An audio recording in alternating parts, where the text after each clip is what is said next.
ఏను గుర్తుపై ఓటు వేసి 2వ వార్డు కౌన్సిలర్ అభ్యర్థి అన్నేపూరి పద్మ, 4వ వార్డు కౌన్సిలర్ అభ్యర్థి నల్లగంటి వేణి మల్లేష్లను అత్యధిక మెజార్టీతో గెలిపించాలని బీఎస్పీ పార్టీ మునుగోడు నియోజకవర్గ ఇన్ఛార్జ్ పుదరి ధనంజన్ అన్నారు. నల్గొండ జిల్లా చండూరు మున్సిపాలిటీ పరిధిలోని బీఎస్పీ పార్టీ కార్యాలయంలో విలేకరుల సమావేశం నిర్వహించారు. ఈ సందర్భంగా వారు మాట్లాడుతూ 11వ తేదీన జరగబోయే మున్సిపాలిటీ ఎన్నికల్లో చండూరు మున్సిపాలిటీ ప్రజలు 2వ వార్డు అన్నేపూరి పద్మ, 4వ వార్డు కౌన్సిలర్ నల్లగంటి వేణి మల్లేష్లను ఏను గుర్తుపై ఓటు వేసి అత్యధిక మెజార్టీతో గెలిపించాలని ప్రజలను కోరారు.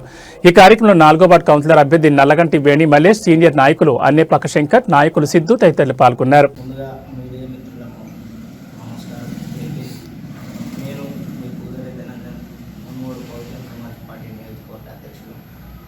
ఈరోజు చండూరు మండలంలో మున్సిపాలిటీ ఎలక్షన్లలో మనం 2వ వార్డు అభ్యర్థి, 4వ వార్డు అభ్యర్థులను పెట్టడం జరిగింది. 2వ వార్డులో వచ్చేసి అన్నపూర్ణ పద్మ, 4వ వార్డులో వచ్చేసి నల్లగంటి శ్రీవేణి మల్లేష్ పెట్టడం జరిగింది. కావున మన బహుజన పార్టీకి వెళ్ళి మన బహుజనులందరూ మన 2వ వార్డు, 4వ వార్డు అభ్యర్థులను గెలిపించగలరని నా యొక్క మనవి. నేను మీ నల్లగంటి మల్లేష్, నా సతీమణి అయిన నల్లగంటి శ్రీవేణి చండూరు మున్సిపల్ ఎలక్షన్లో భాగంగా 4వ వార్డు నుంచి కౌన్సిలర్ అభ్యర్థిగా పోటీ చేస్తున్నాం. మీ అందరూ ఒక్కసారి అవకాశం ఇచ్చి ఏనుగుర్తు పోటీ చేసి అత్యధిక మెజార్టీతో గెలిపించగలరని కోరుతున్నాను.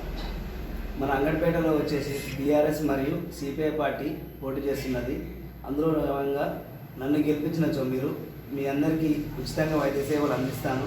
మన ఊరికి నేను గెలిచిన వెంటనే ఉచిత అంబులెన్స్ సౌకర్యం కల్పిస్తాను. మరియు మన స్కూల్కి, మన అంగడిపేటలో స్కూల్ అభివృద్ధికి తోడ్పడతాను. నా సీరియల్ నెంబర్ వచ్చేసి క్రమసంఖ్య 4వ నెంబర్, ఏను గుర్తుపై ఓటేసి గెలిపించండి. అలాగే మీకు ఈ బీఆర్ఎస్ మరియు సిపిఐ పార్టీ ఇచ్చే 2,000 రూపాయలు ఓటును అమ్ముకోకండి. 2,000 రూపాయలు ఒక్కరోజు ఇంటికి చుట్టం వస్తే అయ్యే ఖర్చు కాదు. అదే నన్ను గెలిపిస్తే మీ అందరికీ 5 ఏళ్ళు ఉచిత వైద్య సేవలు అందిస్తాను. హాస్పిటల్కి పోతే ఎన్ని పైసలు అయితే మీ అందరూ తెలుసు. ఆలోచించండి, ఓటు నమ్ముకోకండి. కంపల్సరీ సీరియల్ నెంబర్ 4వ గుర్తు, ఏను గుర్తుపై ఓటేసి అత్యధిక మెజార్టీతో గెలిపించగలరని కోరుతున్నాను. మీడియా మిత్రులకు నమస్కారం. చండూరు మున్సిపాలిటీ ప్రజలారా, 2వ వార్డు కౌన్సిలర్గా, 4వ వార్డు కౌన్సిలర్గా నిలబెట్టడం జరిగినది.